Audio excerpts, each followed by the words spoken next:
45 అధ్యాయము 1, 2, 3 వచనాలు ధ్యానించాము. ఇవన్నీ చదువు అతని పక్షమున జనములను జయించుటకు నేను అతని కుడి చేతిని పట్టుకొని ఉన్నాను. నేను రాజును నడికట్టను విప్పెను. ద్వారము అతను ఎదుట వేయబడకుండా తలుపులు తీసేదను అని యెహోవా తాను అభిషేకించి కోరెషును గురించి సెలవిచ్చుచున్నాడు. నేను నీకు ముందుగా పోవచ్చు, మెట్టగా ఉన్న స్థలములను సరళము చేయుదును, ఇత్తడి తలుపులను పగలగొట్టెదను, ఇనుప గడియలను విరగొట్టెదను, పేరు పెట్టి నేను పిలిచిన ఇశ్రాయేలు దేవుడైన యెహోవా నేనని మీరు తెలుసుకున్నట్లు అంధకార స్థలంలో ఉంచబడిన నిధులను రహస్య స్థలంలో మరుగైన ధనమునికి ఇచ్చేదను. దేవునికి స్తోత్రం. హల్లెలూయా, హల్లెలూయా. ప్రియమైన దేవుని యొక్క దైవ జనాంగమా, ఈయన పేరు కోరేషు. ఈయన 2వ దినవృత్తాంతాల గ్రంథంలో 36వ అధ్యాయంలో మనకు కనబడతాడు. ఈయన పార్షీ దేశపు వాడు, అన్య దేవతలను ఆరాధించేవాడు. దేవునికి స్తోత్రం. ప్రతిదీ మీకు అర్థం అవ్వాలని చెప్తున్నాను. అక్కడ ఏదో రాశారు, అది చెప్పుకుంటూ వెళ్ళిపోతే మీకు అర్థం కాదు. అసలు కోరేష్ ఎవరు వస్తాడు? దేవునికి స్తోత్రం. కోరేష్ అనే ఒక వ్యక్తి అన్యజనులు అంటే జీవము కలిగిన దేవుని ఎరగనంటు వాడు. యెహోవా అంటే ఎవరో ఆయనకు తెలియదు. మరి కోరేషుని దేవుడు ఎందుకు పిలిచాడు అంటే, కోరేషు కోసం చాలా గొప్ప సంగతులు దినవృత్తాంతాల గ్రంథము 36 అధ్యాయంలో 22, 23లోను, అలాగే ఎజ్రా గ్రంథంలో 1, 1, 2లోను, ఇలాగా ఎజ్రా గ్రంథంలో 7, 8లోను, 3, 7లోను, 7, 4 ఇలాగ చాలా విషయాలు ఆ కోరేషుని గురించి 5, 23లోను, 6, 28 చాలా సంగతులు చక్కగా చెప్పుకుంటూ వచ్చాడు. దానియేలు గ్రంథంలో కోరేషు కోసం చాలా విషయాలు ప్రభువైన యేసుక్రీస్తు ప్రభువారు మన ముందు ఇచ్చారు. దేవునికి స్తోత్రం. దానియేలు గ్రంథంలో బెల్షాజరుని దర్వేషు దినాల్లో కోరేషు కనబడతారు. దేవునికి స్తోత్రం. ఎజ్రా దినాల్లో కూడా ఎజ్రా శాస్త్రి అంటే ఎజ్రా భక్తుడు ప్రవక్తగా ఉన్నప్పుడు కూడా కోరేషు మనకు కనబడతారు.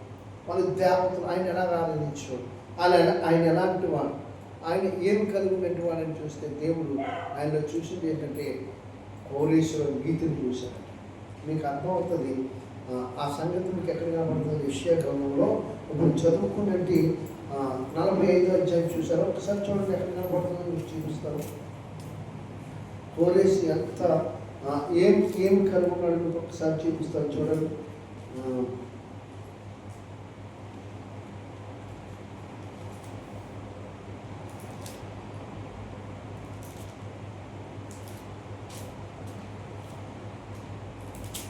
నేను చెప్పుకుంటూ వస్తాను, ఒకసారి మీరు చూద్దాను.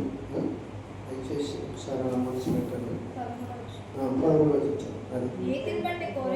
నీతిని బట్టి కోరేషుని రేపుతుంది, అతని మార్గంలో సరళం చేసింది, అతడు నా పక్కన కట్టించింది, క్రైదనముగా తీసుకుని లంచము పుంజుకొనక నేను వెలివేస్తానని వారిని విడిపించి. ఆమె దేవుడు ఏం చూస్తాడు కోరేషులో? అసలు ఈ కోరేషు ఎవరు? కోరేషుకి దేవుడికి సంబంధం ఏంటంటే ఎలాంటి సంబంధము కూడా. కోరేషు యూదుడు కాదు, యోధా పట్టణస్థుడు కాదు, యెరూషలేం కాపురస్తుడు కాదు, యెరూషలేం నివాసి కూడా కాదు, ఇశ్రాయేలు ప్రజల నుంచి వచ్చినటువంటి వాడు కూడా కాదు, హెబ్రీల దేవుడి యొక్క జనాంగము కూడా కాదు. అసలు దేవుడి స్వకీయుడే కాదు. మనము 36 ఒకసారి చూస్తే 2వ దినవృత్తాంతాల గ్రంథంలో 22, 23లో కోరేషు ఎవరన్నది కనపడుతుంది. దానియేలు గ్రంథం 10వ అధ్యాయం 1, 2 మనం 1 వచనంలోను మళ్ళీ 21లో చూస్తే మనకు అర్థమవుతుంది. ఎజ్రా గ్రంథంలో కూడా మనం చూసినప్పుడు స్పష్టంగా ఆయన పారిషిక దేశపు వాడు, దేవతలు ఆరాధించేవాడు కనబడుతుంది. దేవుని స్తోత్రం. మరి దేవతలు ఆరాధించే వ్యక్తిని దేవుడు ఎందుకు ఇష్టపడ్డాడు? ఏ కారణం చేత దేవుడు కోరేషును పిలిచాడంటే కోరేషులో నీతిని చూశాడు. దేవుని స్తోత్రం. వాడు దేవుని స్వకీయులు కావక్కర్లే. దేవునికి ఈ భూమి మీద ఉన్న నరుడు నీతిమంతుడైతే నేను చాలు, లంచములు ఆశించలేని వాడైతే చాలు, అబద్ధం ఆడిన వాడైతే చాలు, మోసం చేయని వాడైతే చాలు, చెడ్డ క్రియలు జరిగించిన వాడైతే చాలు, కీడును తలపెట్టలేని వాడైతే చాలు, మేలు చేసేవాడు ఎవరైనా దేవునికి ఇష్టడే. హల్లెలూయా. ఒకసారి మనం ముందుకెళ్ళి ఆదికాండం మనం చూస్తే 12వ అధ్యాయంలో అబ్రహాము జీవితం కూడా. అబ్రహాము ఎవరు? అబ్రహాం యూదుడా? యోధా జనం నుంచి వచ్చాడా? ఎబ్రిల్ దేవుని యొక్క కుమారుడా? ఎబ్రిల్ సంతానమా? కాదు. అబ్రహాము కూడా తన చేతులతో తన వృత్తి బొమ్మలు తయారు చేసి ఊరూరా తిరిగాము, ఆ బొమ్మల్ని తీసుకొచ్చి మొక్కేవాడు. అబ్రహాము రీతిని కూడా దేవుని చూశాడు. హల్లెలూయా. అబ్రహాం యొక్క విశ్వాసాన్ని చూశాడు. అబ్రహాంకి దేవుని వెతకడం చూశాడు. అబ్రహాము దేవుని వెతకడం చూశాడు. మరి సృష్టికర్త ఎవరు? అబ్రహాముకు తెలియదు. సృష్టికర్త ఎవరు? అబ్రహాముకు తెలియదు. అబ్రహాముకు తెలియదు కనుక తనకు తాను నేనే దేవుడని అబ్రహాముకి ప్రత్యక్షమయ్యాడు. దేవుని స్తోత్రం. నీకు తెలియదు, నాకు తెలియదు, కానీ దేవుడు అబ్రహాముకి ప్రత్యక్షమయ్యాడు. అందుకనే ఈరోజు ఈ స్థలంలో హల్లెలూయా అబ్రహాముని దర్శించినట్లుగా కోరేసు దగ్గరికి కూడా దేవుడు వచ్చింది. దేవుని స్తోత్రం. హల్లెలూయా. దేవుడు ఒక్కొక్కరి జీవితాల్లో ఆయన చేసిన కార్యాలు చూసుకుంటూ వస్తున్నప్పుడు, వాళ్ళు చూసే విధానాన్ని దేవుడు చూస్తున్నప్పుడు మనకు అర్థం అవుతూ ఉంటుంది. కోరేసును ప్రేమించడం గల కారణం ఏంటంటే నీతి. లంచం పుచ్చుకునేవాడు ఎంత మాత్రము కాదు, దేవుని యందు భయభక్తులు కలిగి. అందుకే తన దేవతలు ఆరాధించేటప్పుడట ఎక్కడ ఆ ప్రాంతంలో ఏమాత్రం మోసపూరితమైన చెడ్డక్రియలు జరిగితే చూసి ఊరుకునేవాడు కదా. మరి అసలు ఆరాధించవలసింది ఎవరిని కోరేసి అంటే భూమాకాశము సృజించిన సృష్టికర్తలు దేవుడు. మరి కోరేసి ఎవరిని ఆరాధిస్తాడు? అన్య దేవతలను, మోగజీవులను, రాతి బొమ్మలను, పలకల వాటిని, నడమల వాటిని, ప్రాణము లేని వాటిని ఆయన సాగాలి. దేవుడు ఏం చేశాడంటే, కోరేసు నువ్వు ఆరాధిస్తుంది సృష్టికర్త అనుకుంటున్నావు, కానీ సృష్టికర్త కాదు, నేనే సృష్టికర్త. చూస్తారన్నమాట. నేను తప్ప వేరొక దేవుడు మీకు ఉండకూడదు. హల్లెలూయా. 5వ వచనం, నేను యెహోవా, నేనే యెహోవాను, మరి ఏ దేవుడును లేడు, నేను తప్ప ఏ దేవుడు లేడు. దేవుడి స్తోత్రం. మార్చాడు దేవుడు అన్నమాట. ఆ కింద వచ్చిన కూడా అదే రాయవచ్చు. తూర్పు దిక్కు నుండి పరమణ దిక్కు వరకు నేను తప్ప వేరొక దేవుడు లేడని జనులు తెలుసుకున్నట్లు నీవు నన్ను ఎరుగబడినప్పటి నుండి నిన్ను సిద్ధపరిచిందని. యెహోవాను నేనే, నేను తప్ప మరి ఏ దేవుడును లేడు. నేను వెలుగును సృజించువాడును, అంధకారము కలుగు చేయవాడును, సమాధానకర్తను, కీడును కలుగు చేయవాడును యెహోవాను నేను, వీటన్నిటిని కలుగు చేయవాడును. హల్లెలూయా. దేవుని స్తోత్రం. కానీ కోరేసి కీడు కల్పించింది, అబ్రహాము కూడా కీడు కల్పించింది. అబ్రహాముని 12వ అధ్యాయం అంటాడు, అబ్రహామా లే, నువ్వు లేచి నీ భార్యను, నీకున్న సమస్తాన్ని తీసుకొని నీకు తోడుగా నీ సహోదరుడు కుమారుడు లోతును వెంట పెట్టుకొని ఎక్కడ రమ్మన్నాడు? కానాను దేశం. హల్లెలూయా. మారు మాట పలకలేదు. ఇష్టం ప్రభావం తన సహోదరుడు కుమారుని చేసి భార్యను చేసి తప్పకుండా 50 దాస్తం తప్పట్టు. అప్పటికి అబ్రహాం అంట మిక్కిలి ధనవంతుడు. మిక్కిలి అంటే గొప్ప ధనవంతుడు. ఎవరు కూడా ఆయనకు సాటి అయిన వారు ఆ ప్రాంతంలో లేరు. మాటకు లోబడి దేవుని మాట విధేయి ఆ ప్రాంతం వెళ్ళిపోయింది. ఎక్కడికి వెళ్ళాలి ప్రభా, ఎందుకు పిలుస్తున్నావు ప్రభా, అసలు నువ్వు ఎవరు నన్ను పిలిచావు ఆయన అడగలేదు. ఆయనకు అర్థమైంది ఏంటంటే, ఇంతకాలము నేను ఏ బొమ్మ అయితే చేశాను ఏ రోజు నాతో మాట్లాడలేదు, ఏమీ నన్ను పలకరించలేదు. నేను అడిగిన దానికి కానీ నేను ముఖ్యం దానికి కానీ నేను చేసేదానికి కానీ ఏ ఒక్కరోజు కూడా అవి ఉలకలేదు, పలకలేదు, నడవలేదు. నువ్వెవరు, ఏంటి, నన్ను ఎందుకు ఆరాధిస్తున్నావు, నేను నీకు ఏం కావాలో ఇస్తానని చెప్పిన సందర్భాలు వాటి దగ్గర ఆయన చూడలేదు. అబ్రహాంకి అర్థమైంది ఏంటంటే, నన్ను సృజించిన సృష్టికర్త అన్నవాడు ఉన్నాడు. ఆయన మనకి కనబడ్డాడు. హల్లెలూయా. కానీ అబ్రహాంకి కొన్ని వారం చెప్పాను, దర్శనాల్లో కళ్ళ ద్వారా ఆయనతో మాట్లాడాడు. ఎలా ప్రత్యక్షమయ్యాడంటే అబ్రహాంకి సర్వశక్తివంతుడిగా ప్రత్యక్షమయ్యాడు. దేవుని స్తోత్రం. అప్పుడు అర్థమైంది అబ్రహాంకి, ఇప్పుడు దాకా నా సమయం, నేను చేసిన భక్తి, అప్పటి వరకు నేను ఒక రాతి గుండెలాగా అయిపోయి, అప్పటి వరకు అంధకారంలో ఉండిపోయి, అప్పటి వరకు ఆ లోకంలో కొట్టబడుతూ నాకు తెలియక నేను చెయ్యవలసిన భక్తి ఎవరికి చేయాలో తెలియకుండానే చేసేసాను. ఇప్పుడు నా వయసు 75 ఏళ్ళు వచ్చేసాను. సో ఎంత ఆలస్యమైపోయి చూశాను. 75 సంవత్సరాలకి దేవుడు అబ్రహామును దర్శించాడు. అప్పటి వరకు అబ్రహాముకి సృష్టికర్త ఎవరో తెలియదు. కోరేసుకి ఇంచుమించుగా 65 సంవత్సరాలు వచ్చేసాయట కోరేసు తెలుసుకోవడానికి. దేవుడు ఎలాంటి పరిస్థితి. ఇప్పుడు మన జీవితాలు కూడా మనం ఒక 20 సంవత్సరాలు, 25 సంవత్సరాలు, 30 సంవత్సరాలు, 40 సంవత్సరాలు, 50 సంవత్సరాలు లోకంలో గడిపేస్తాం. ఏదో ఒక బలమైన దెబ్బ తగ్గుతుంది కదా, అప్పుడు గుర్తొస్తాడు. ఇంకో గొప్ప సంగతి ఏంటంటే, కోరేసి కంటే అబ్రహాము కంటే ముందే నీకు ప్రత్యక్షమయ్యాడు. హల్లెలూయా. ఎలాగంటారా? అప్పుడు సువార్త ప్రకటించే వాళ్ళు లేరు కదా, అప్పుడు వాక్యమును ప్రకటించే వాళ్ళు లేరు. అబ్రహాంకి ఎవరు వాక్యం ప్రకటించారు? కోరేసికి ఎవరు సువార్త చేస్తారు? చేసేవాళ్ళు లేరు. దావీదుకి ఎవరు సువార్త చేస్తారు? దానియేలుకి ఎవరు సువార్త చేశారు? ఆ రోజుల్లో సువార్త ఎక్కడుంది? ప్రవక్తలు ప్రకటించినప్పుడు మాత్రమే.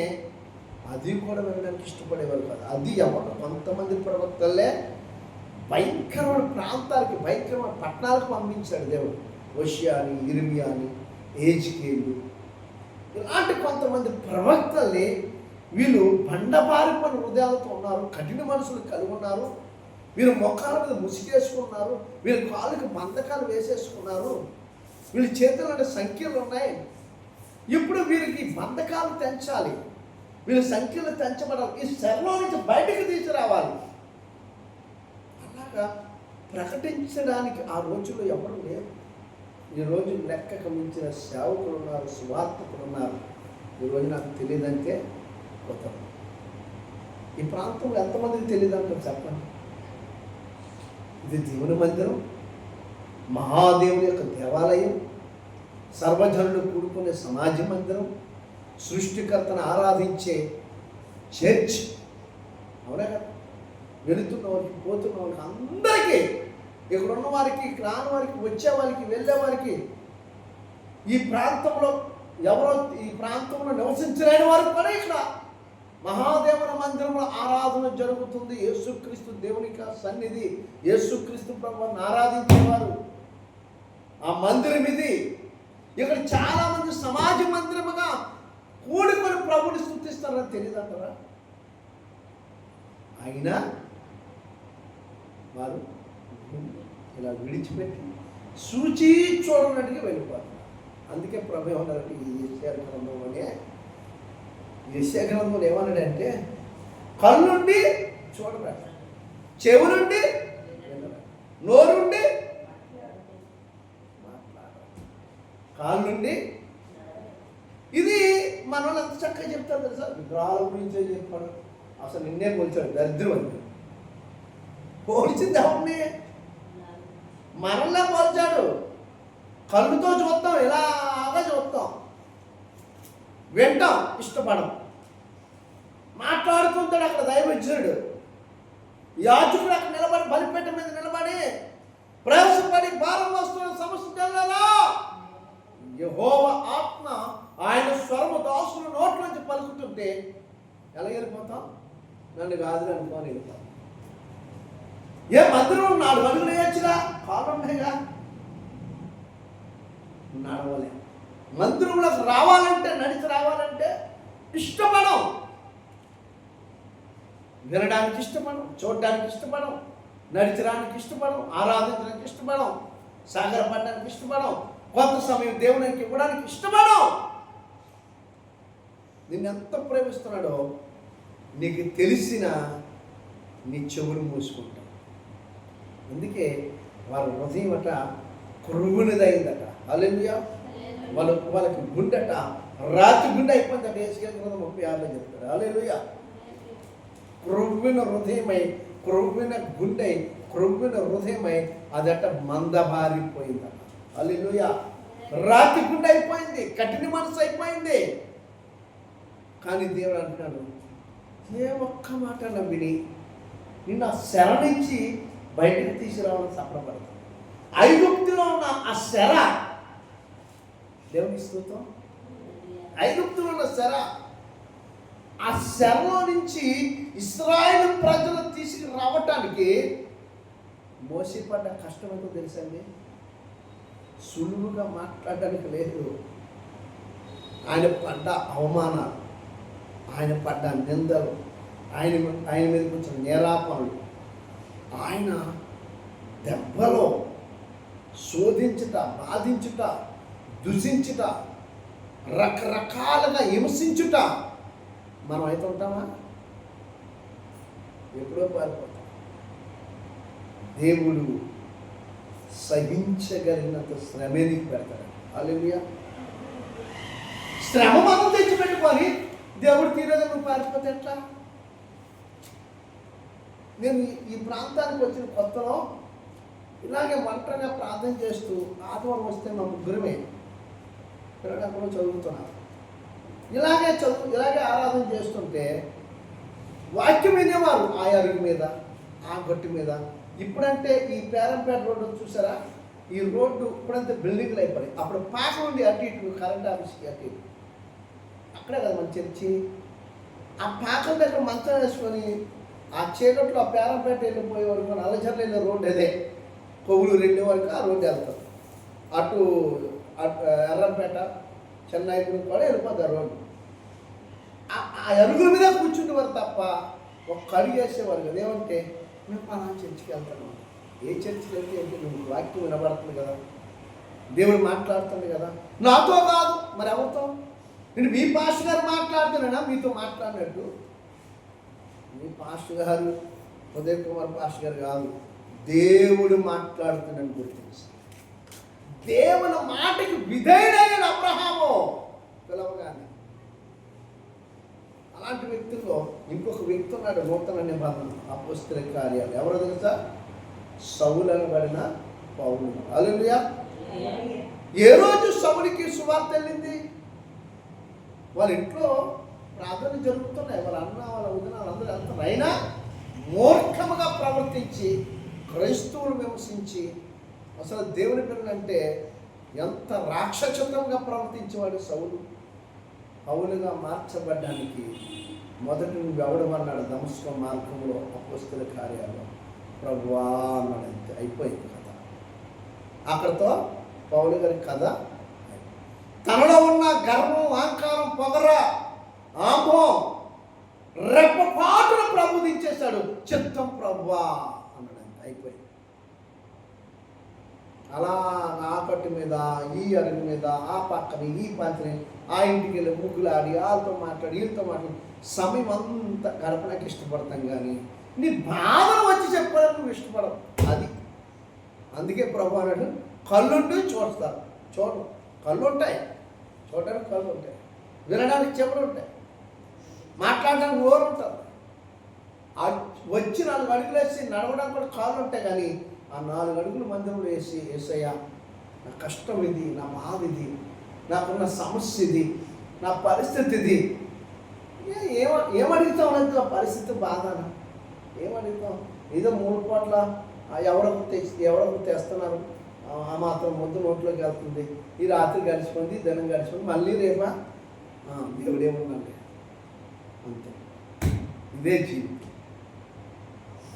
నీ ఆలోచన ఏదైనా కావచ్చు, కానీ దేవుడు ఏమంటుంటే రాజులు నడుకట్లు తెచ్చేవారు. కోరేసు అలాంటి అధికారం ఇచ్చాడు. కోరేసు అనేక మంది జనువులు విడిపించే సామర్థ్యత ఇచ్చాడు. కోరేసుకే కాదు, ఈ వాక్యం వింటున్నంత నీకు కూడా ఈ స్థలంలో ఉన్న నీకు కూడా నువ్వు ప్రార్థన చేస్తే వారి యొక్క కట్లు తెగిపోతాయి, వారి బంధకాలు ఊడిపోతాయి, శరలో నుంచి వారు విడుదల పొందుతారు. నీ ప్రార్థన ఆలకించి నీకేదైతే ఆటంకం ఉందో, నీ ఆశీర్వాదానికి ఏదైతే అభ్యంతరకరంగా ఉందో, నీ దేవుడికి ఏదైతే అడ్డుపంటగా ఉందో, ఆ మెట్టగా ఉన్న ప్రతి స్థలములను సద్వినియోగముగా మార్చి నీకు రావాల్సిన ప్రతి ఆశీర్వాదాన్ని దేవుడిని మీకు తీసుకొని చెప్తాడు. హల్లెలూయా. దేవుడు నీకు ఇస్తాడట. తప్పనిసరి ఆయన మాట తప్పడండి. ఆయన మాట తప్పే దేవుడు అంత మాత్రం. చూడండి 15 వచ్చిన ఒక మాట చూపిస్తాను. ఇశ్రాయేలు దేవా రక్షక నిశ్చయముగా నీవు నిన్ను మరుగుపరుచుకుని దేవుడివై ఉన్నావు. హల్లెలూయా. కనుక తను వృత్తిగా చేసుకొని వచ్చేసాడు. వచ్చాడో చేస్తాయా? నీకోసం నా కోసం నిన్ను నన్ను ప్రేమించి తనే నీకు వచ్చేసాడట. హల్లెలూయా. దేనికి? ఆ 17వ వచనంలో చెప్తున్నాడు, యెహోవా వలన ఇశ్రాయేలుకు నిత్యమైన రక్షణ పొంది ఉన్నది. ఈ రక్షణ కూడా నీకే సిగ్గుపడిన కిందమా నిన్ను నీకెందుకు సిగ్గు రాణిస్తాడు? రక్షణ ఇస్తాడు. ఈ రక్షణ ఎక్కడ తీసుకెళ్తుంది? కోరేసును తీసుకెళ్ళి నీ ఎదుట ఏ ద్వారములు మూయనేరవో, నీ ముందు ఎవడో నిలబడి శత్రువుల్ని పాదపీఠంగా చేస్తారట, అన్యజనుల్ని పాదాలపై పడతారట. కోరేసుతో మాట్లాడుతుంది. ఈ 41వ అధ్యాయం నుంచి మీరు చదివితే కోరేసు విషయంలో చాలా అద్భుతమైన సంగతులు. శత్రువులు నిన్ను బాధించేవారు, నిన్ను హింసించేవారు నిన్ను పాలన చేస్తారట. 41, 8, 9, 10 వచనాల్లో రాయగలరు. దేవుడికి స్తోత్రం. కోరేసు గురించి దేవుడు ఎంత కాలం చూసుంటాడు.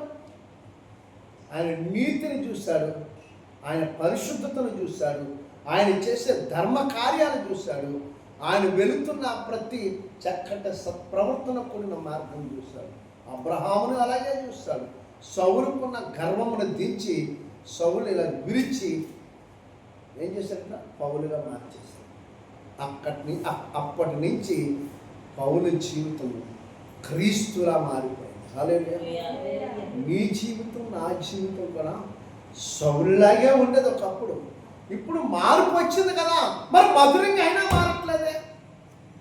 పేరుకైతే రక్షణ పొందాం, పేరుకైతే క్రైస్తవం, మరి ఎందుకు మారట్లేదు?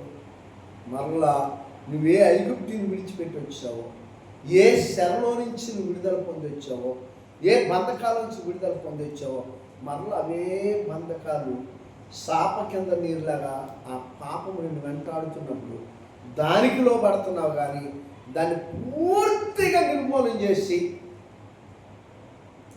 కోరేసుని దీవించినట్లుగా నిన్ను దీవిస్తానని వాగ్దానం మరిచి ఆ ఫలమును పొందుకోవడానికి నీకు నువ్వు అడ్డేసుకుంటున్నావు.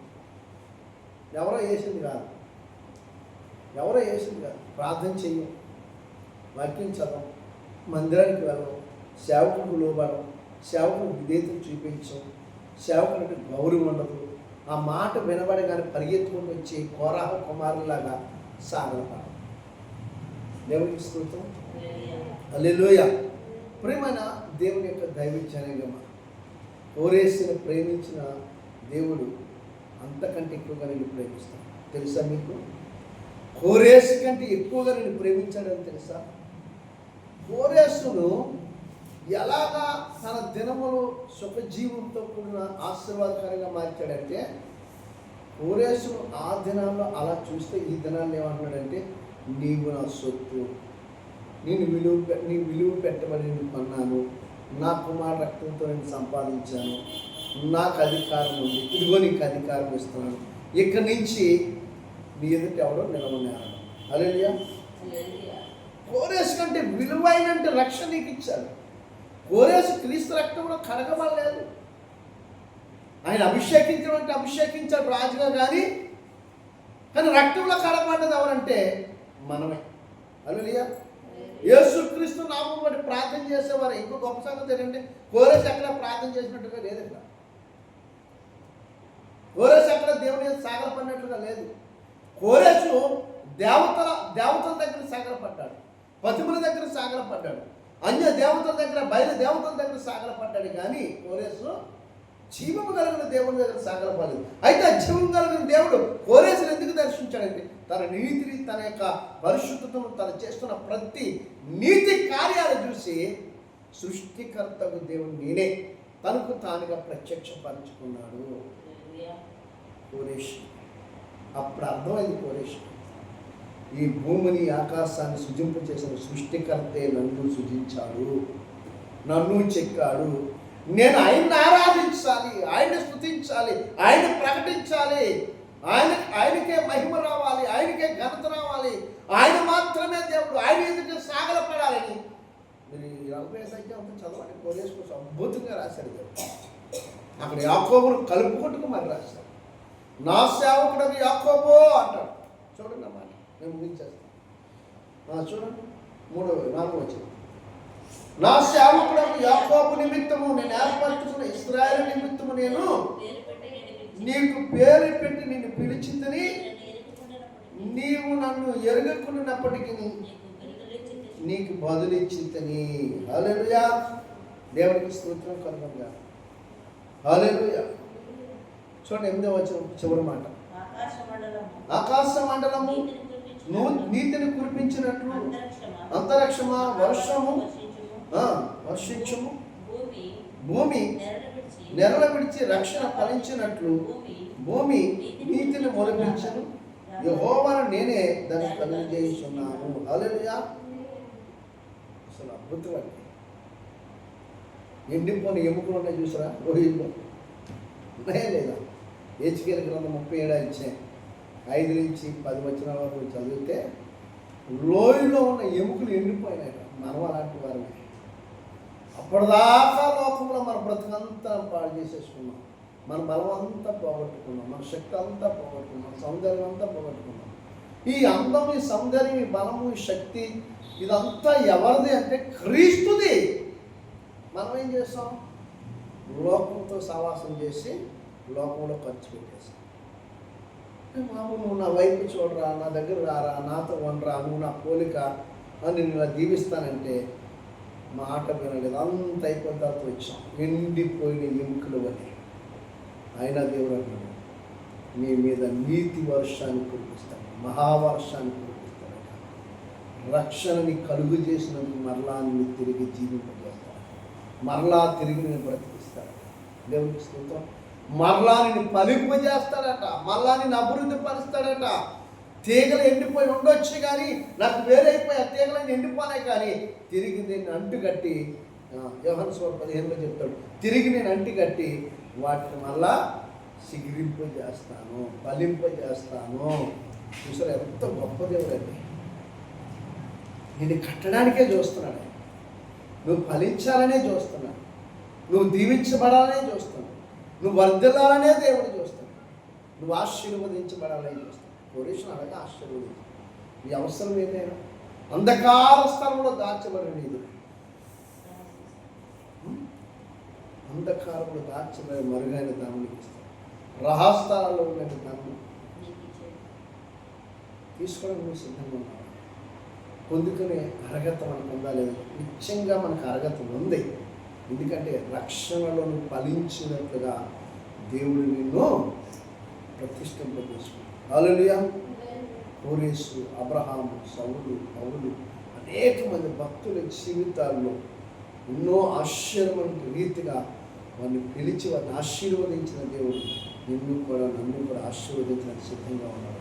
ఈ క్షణమే ఆయన వైపు తిరిగి ఆయన నీతిని, ఆయన రాజ్యాన్ని మనం వెతికితే పాతాళంలో ఒక్క పాపి ఉండడో, పాతాళంలో పాపం ఉండదో, ఆత్మలన్నీ పరలోకంలో ఉంటాయి.